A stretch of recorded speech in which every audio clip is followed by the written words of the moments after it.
Although they are known as being solitary creatures, cats are also capable of forging strong social bonds, whether in nature or as part of a family. Growing up with a cat can be very fulfilling for children and encourages social skills.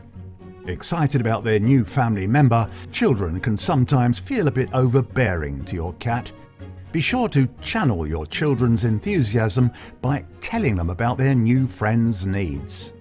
While it may seem natural to your child to share a snack with their new best friend, let them know that human foods, such as chocolate, are toxic to cats. They also need to respect your cat's rhythms and need for long naps.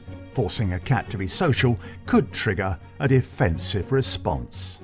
Keep an eye on both of them when they're together, especially at first. Children can be tempted to play in ways that may be painful to your cat, for instance, grabbing her tail, which could cause irreversible internal injuries.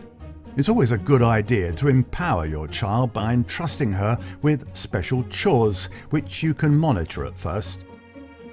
Playing, gently stroking or brushing your cat are all positive ways of interacting that empower children and develop a sense of responsibility while forging strong bonds. With a little time and patience, your child and your cat will soon develop a special relationship.